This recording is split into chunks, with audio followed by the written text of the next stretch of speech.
MBAs are used to adapting. MBA programs are also used to like highly competitive environments, both from the business side and also from the education side. So I don't think they're daunted. I don't think they're scared. Maybe they should be a little bit more than they are.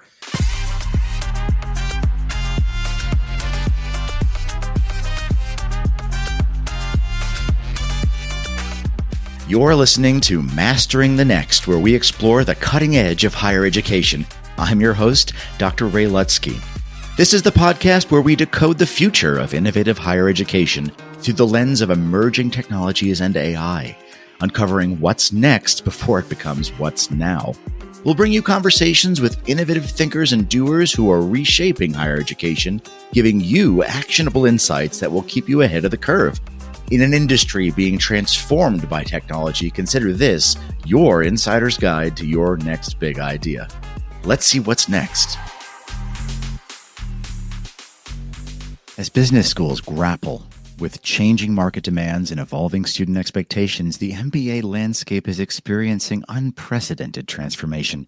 From accelerated formats and hyper-specialized tracks to innovative delivery methods that promise greater return on investment.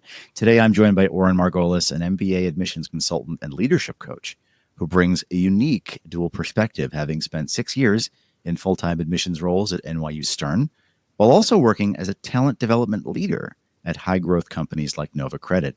With his experience launching new MBA programs and evaluating thousands of applicants, Oren offers invaluable insights into what an MBA really delivers in today's rapidly evolving professional landscape. Oren, thanks for being on the podcast.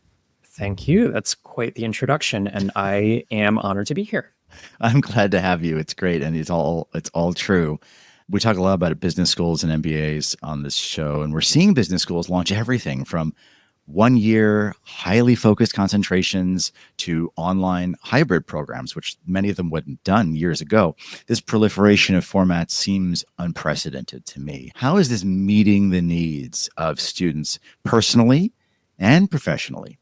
And then I guess, how is it also meeting the demands of the workforce now and beyond, if you can answer it that way? I think this evolution is like precedented and unprecedented. Business schools have always been trying to kind of wedge in where they can. And so I think a lot of our conversation today will be like, yeah, the landscape is new, but also it's not. There have been so many questions about the value of an MBA since the dawn of time. So MBAs are used to that. MBAs are used to adapting. MBA programs are also used to like highly competitive environments, both from the business side and also from the education side. So I don't think they're daunted. I don't think they're scared. Maybe they should be a little bit more than they are. But at the same time, there are still very real conversations about the ROI of MBA programs. There always have been. There still are. The conversation looks a little bit different. Students are thinking in different ways about, like, what is this degree worth? What can it do for me? The pace of business, the pace of career acceleration has changed, like, fundamentally, right? And so people are thinking, about how they are spending their time, how they are investing their time, and how they're investing their money more critically than they have before. And so these new formats, like hybrid formats and whatnot, they weren't possible before. So we're seeing business schools like leverage technology in order to be able to just reach more students, which is great, be able to do it with technology and be able to appeal to kind of the time equation. Like, how can I be in more places at once, essentially? And that fits in with a lot of students, like cadence and pace of life. And these are students who, by and large, have been online their whole educational careers at this point. So there's a level of familiarity that didn't necessarily exist anymore. The promise of a part-time MBA, for example, has been there for a long time. Earn money, don't sacrifice income while doing an MBA. But the ability to do that if you live in a rural area and want access to, let's say, a more highly prestigious degree, has not always been possible. So the equation is kind of like implied in a couple of weird ways that haven't been possible before. I will say that the fundamental promise of an MBA hasn't really changed in my estimation. And schools are still trying to keep up with that with varying levels of success, in my opinion. So that's kind of like an intro to the answer. I'm not sure if I covered all parts of the question. There were a couple different parts, so let me know what I missed. No, well, you did, and I kind of want to double click on something you said that maybe maybe as a second question, talking about the demands on students and what they really want, and then also their familiarity with online learning and kind of flexible schedules. You've worked in admissions, you've worked with a lot of applicants, you've seen the applicant pool evolve over this time, especially with millennials and Gen Z, who seem to have very different career expectations than previous generations may have had with the traditional MBAs. How are these shifting student priorities, whether it's work-life integration or social impact or rapid career mobility, how are these shifting priorities forcing MBA programs to rethink their value proposition? I don't 100% buy it, to be honest. What I will say is I don't know if the career priorities and career expectations, or let's say overall expectations of millennials and Gen Z, are like that fundamentally different from generations before them. I do think that the market landscape has shifted dramatically, right? The economy is in a different place than it was 20 years ago. Millennials and Gen Z have seen different things happen before them that has frankly shaken their faith in what an MBA could potentially do for them. The idea of stability is no longer something that is a given, particularly for, at this point, younger millennials and Gen Z that are kind of peak or prime age for MBA programs. And so I think there's a lot more cynicism and skepticism in the market with similar expectations that have been the onus of MBA programs in the past, which is get me a new job, help me make a drastic pivot, get me into banking or consulting. What the demand for that pivot is has definitely changed. So when thinking about the demand to pivot into high paid industries, a lot of those are in tech, and does tech really kind of like value the skill set that an MBA can provide, or frankly, like want to hire a lot of folks that are coming from more of an academic setting? What we're seeing now is no, they were willing to take a chance a couple of years ago, but the bubbles kind of burst and MBA hiring into tech is kind of tenuous at this point. So the market's different than it was before. Frankly, career services centers are arguably less able to kind of promise what they used to in the past. And that has always been kind of the bedrock of the value prop of an MBA program is career outcomes. And so it's starting to break a little bit, in my opinion, when you have career centers starting to urge students to be better self-starters.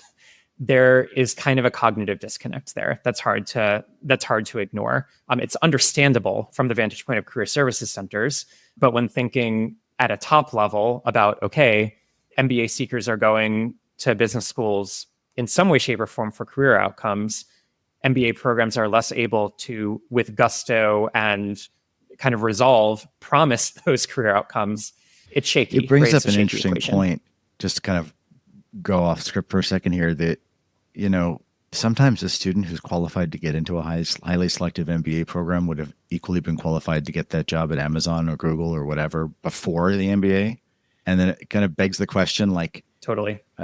Should you even have done the MBA, or like, what is the point of it? If career services wants to make sure that you would already have gotten that job before you get admitted, it sort of raises the question about the ROI to the earlier point. So I talk about ROI in a lot of different ways.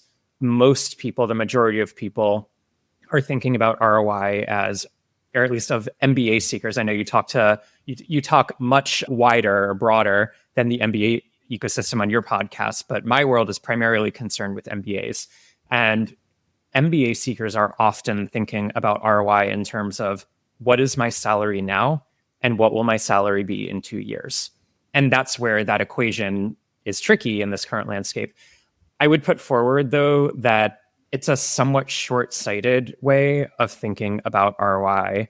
Time horizon is something that people, in my opinion, drastically under-index on when thinking about the ROI equation. So yeah, it is really possible with a really volatile economy that an MBA might leave their full-time MBA program and see a pay cut. However, what you might see is a drastically accelerated career trajectory that allows them to be where they never would have been otherwise in 2, 5, 10, or 20 years post-MBA. And so I don't know if business schools are doing the best job right now of articulating some kind of talking points around ROI that span beyond your 6-month post MBA salary. But I do think that that's a conversation that needs to be out there more than it is. The savvy students are the ones that are thinking about, okay, how am I building a network that will serve me long term? How am I thinking about taking out a quote unquote insurance policy in my ability to, procure really high level C-suite jobs 10 to 20 years from now? How am I thinking about my performance in the jobs that I will be getting in 2, 5, and 10 years, and my ability to successfully lead a team without getting fired, right? Like, these are things that an MBA does provide to people, whether the hiring workforce would like to admit it or not. And so some of those things are tangible and some of those things are really intangible. It is really fun to get people out of the trap of just thinking about ROI in terms of numbers in a 2 to 3 year time horizon. And you're right. I mean, well, look, if you go to Harvard Business School, you go to Wharton, you go to Tuck, you go to Ross, Stern, Johnson, you go to any of these high ticket MBA programs, it's a calling card for the rest of your career. And there's a definite ROI because really it is going to lift you no matter what over the career progression. I know for others that don't have the recognition necessarily of some of those top tier programs, whether they're probably very good programs in their own right, but maybe they just don't have the brand. There's an ongoing debate about whether these programs that really need to carve out a market are keeping pace with the speed of business transformation to actually provide skills for students, certainly right now, but maybe even beyond. What challenges are schools facing to stay current, especially with the evolving workforce needs we're talking about? I'll sidetrack a little bit and just say pedigree is not the only medium to long-term accelerator that an MBA provides. And there are a lot of students out there that benefit primarily from skill building. And I was just having this conversation. Someone who has maybe fallen or lucked into investment banking has had a lovely career since then, did their pivot into PE, which is the hope and dream of any 2-year MBA, but are really figuring out the fact that their skill gaps are catching up with them. And that's where, an MBA from Harvard is in no way necessary to actually increase people's performance. It really is about getting a quality academic program that teaches the things that need to be taught. I don't know if that's necessarily the messaging that non-quote unquote top tier MBAs are putting out there into the world. I find that a lot of messaging still is around things like breaking into new industries, like career promises. And from where I sit, I think a lot of students are looking at that with a very skeptical lens. I don't know if that's a marketing problem. I don't know if it's a programmatic issue. I have been on the front row to a lot of low performance challenges, people being pegged as low performers in their jobs. An MBA is not necessarily the only answer to that question, but folks that do have better grounding in skills and also leadership abilities have the ability to perform better in their jobs. And so I don't see a lot of that messaging out there in the marketplace, which is back to basics, if you will. It kind of inspires another question around the sort of the idea of talent. And you've worked in talent development companies or at companies that do things around talent development like Nova Credit and Westfield. And you've seen both sides, to your point.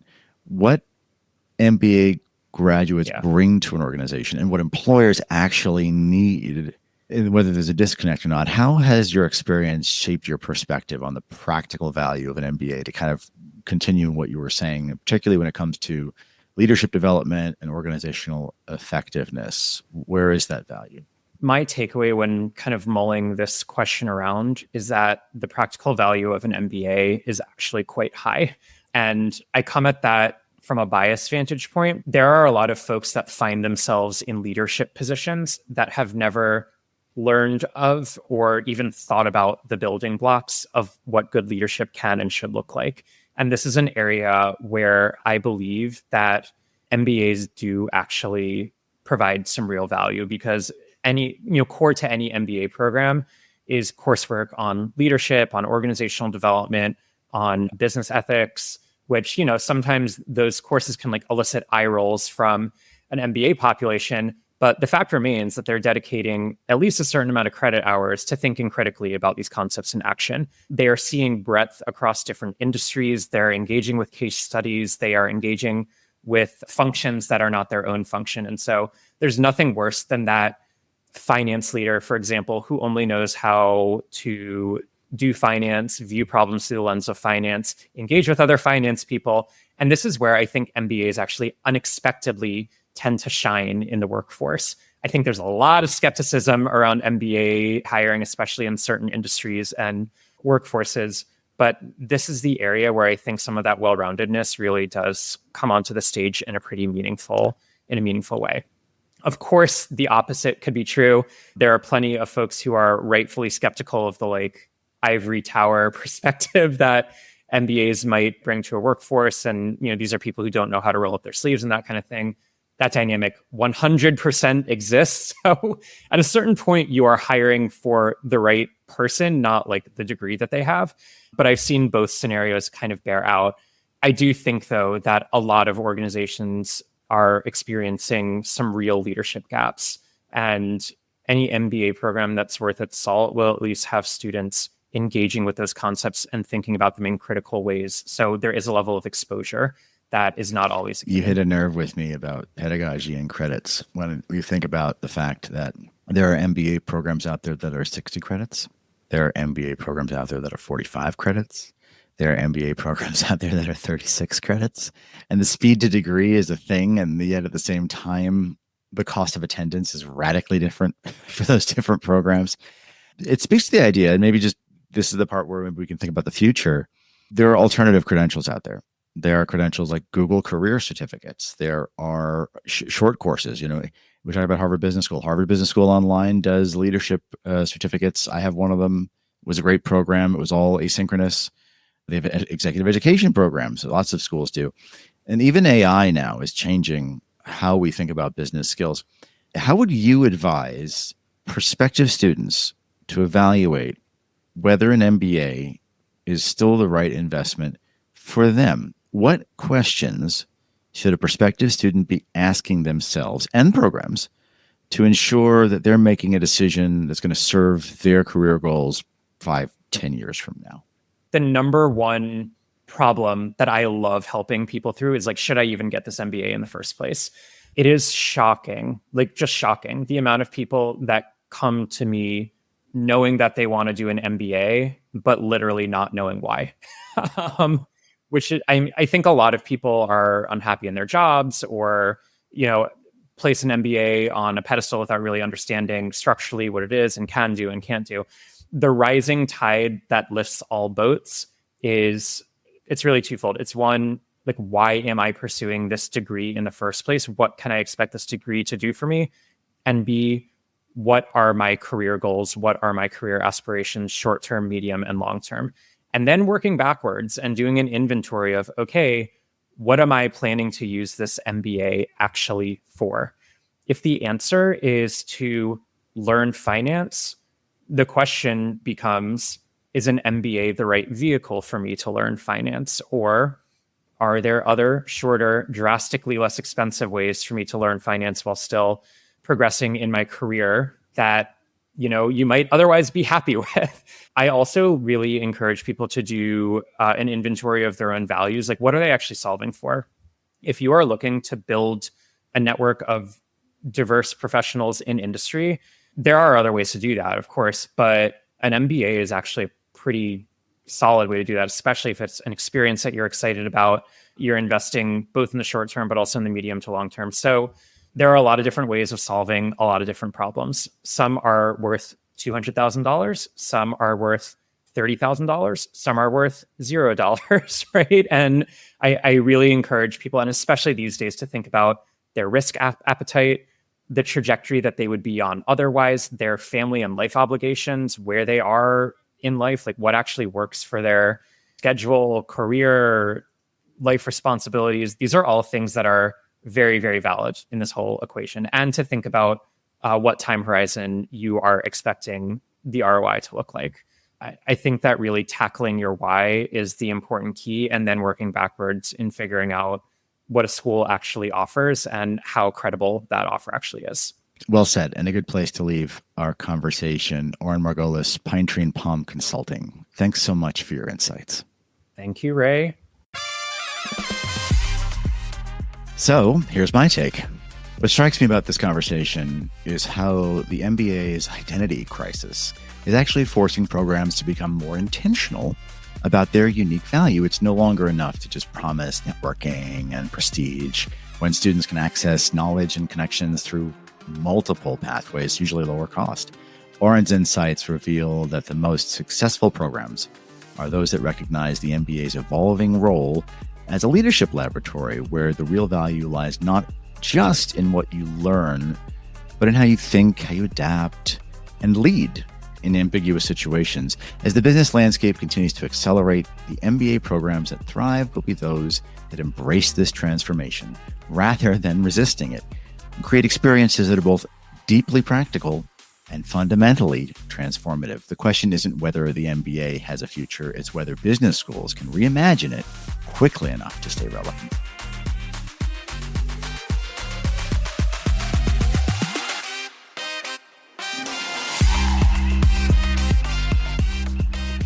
Thanks for listening to Mastering the Next. This show is a proud member of the Enrollify Network, home to higher ed's largest collection of podcasts.